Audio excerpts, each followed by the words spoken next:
guys, this is Sarah from Sassy Reads, and today I'm here to talk about some of the books that I read in 2016. So the first book I have to talk about is Too Late by Colleen Hoover. I originally read this story at the beginning of my fall semester on Wattpad when it was free. I don't know if it's still free on Wattpad, but it's worth a look checking into. If it's not free, you have to purchase it on Amazon now for $2.99, which I'm sorry, but it is worth purchasing in my opinion. Huge trigger warning for this novel. I'm going to talk about some of the triggers so that way you can decide for yourself. This book follows Sloane, who is a college student, and she lives with her boyfriend Asa. Asa is one cold-hearted bastard. He's manipulative, he's abusive, he's controlling, and he's a drug lord, so he's everything your heart could have want. No. And then there is another man, I don't remember his name. He honestly wasn't interesting, but I just wanted them to end up together so she could get away from Asa. And he is a private detective, and he's going undercover. He's not a private detective. He's a detective going undercover, so he's an undercover detective. He's trying to bring down the drug lords. Okay, so it gets really, really intense. I've only read one other book by Colleen Hoover, and it was Hopeless. And in that novel, I noticed that Colleen Hoover likes to use sexual abuse as a plot device. And it grinded on my nerves in that book, and it did not work. In this book, it works. And I know a lot of you are like, what? How does that work? Well, the way that this worked is that it was used as a psychological way to keep Sloane attached, enslaved, and under the control of Asa. He used sex pretty much as a tool to keep her under his thumb. And that sounds horrible, and it is. It is so uncomfortable. There are times where it's not easy to read, and I'm not going to lie to you and say that it is. I don't know that maybe since this has been published on Amazon, she may have edited it a little bit, but it's hard to read, and I'm not going to lie, it made me really uncomfortable, but it also made me really, interested in it because it showed that Colleen Hoover wasn't just using this kind of abuse as a plot device, but she was using it as a way to show how bad the situation was and how bad Asa is as a person, and the fact that people still rooted for him to end up with her. I was like, really? Y'all, I question some of you people who read romance stories. Y'all are obsessed with the most horrible people. There is nothing appealing about Asa. He is sexually abusing her to manipulate her. What is wrong with you people? I was reading them comments on Wattpad, and my jaw was dropped more in the comment section than actually reading because I was offended. Anyway, the next book that I read was for my philosophy class, and it was called Existentialism, From Dostoevsky to Sartre. I butchered his name. I could never say his name right, but it's okay because I didn't read his book anyway, so I don't have to talk about him and say his name again. The first one that we read, we didn't read all of the work. We only read parts of it. See, there's some notes. I read this one, but I didn't read this one, but I read that one. So stuff like that.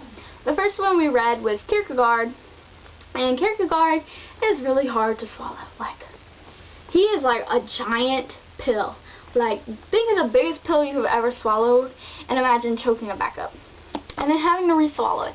That's Kierkegaard. You have to reread his work a lot to understand it, and you have to discuss it. If you don't discuss it, you're going to be lost.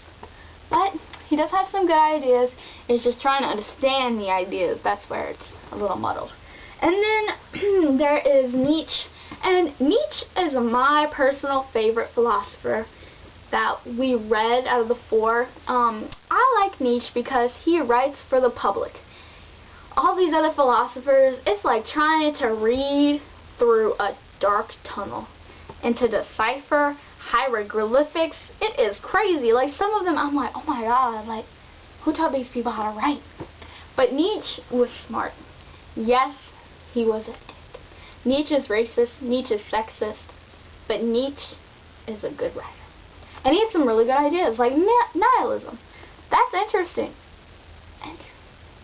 And you should all catch up on one philosopher, and if you're going to do that, I recommend Nietzsche.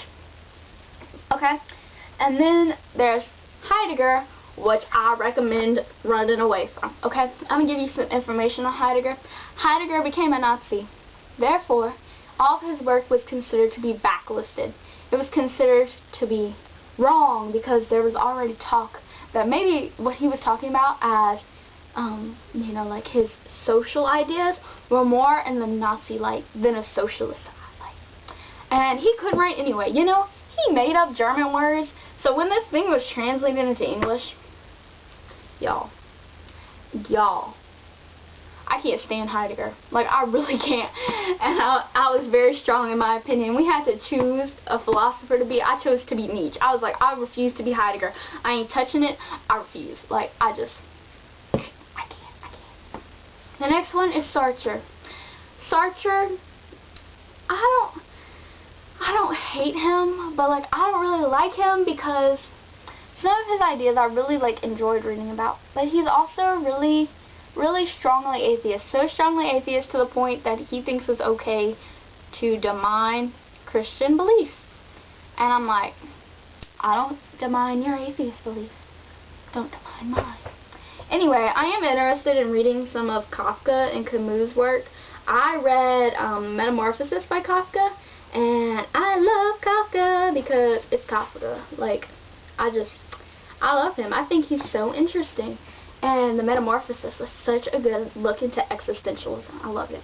And then there's Camus. I haven't read Camus yet, but I own The Stranger. I'm really interested. So I will probably return to this, but I don't think I'm going to read the full thing. And then the next book I read was Who Killed Kurt Cobain? I DNF'd it. I ain't even going to mention it. It ain't even worth being mentioned. The next book I read was The Twilight Zone, The Shadow. And this is by David Avallone. I don't know who The Shadow is. He's like a PI, I think. Or he's like kind of like a vigilante. I don't know. I just know there was World War II and the Twilight Zone. And it was interesting. So I gave it 4 stars. If you really like the Twilight Zone, I recommend it. Otherwise, like, you're not going to get anything out of it. I enjoyed it. The next book is one of my least favorite historical romances I've ever read. I have never gave a historical romance anything less than 3 stars. But this one, I gave 1.25 stars. It's called In Search of Scandal by Susan Lord. Started out strong, like, it was good. It follows a man who is coming back from China. He's like he's kind of like a plant researcher, I guess you could say. And the expedition goes wrong. Everyone gets horribly murdered, and he comes back to London. He has a limp. He's kind of, paralyzed in a sense. He's not really welcomed in society, and then he is once he meets this girl, and and I did not like it because after a while it became long, drawn out. He had the audacity to basically sexually assault her, and then there was all kind of petty drama and petty arguments, and I was like, who cares? Not me. So I'm done with that one. I would end it on like a more positive note, but I don't want my camera to cut off on me filming, so I'm gonna just wrap this up. So I'll see you in my next video. Let me know down below if you have any thoughts on the books that I've read or if you've read them, and I'll see you in my next video. Bye!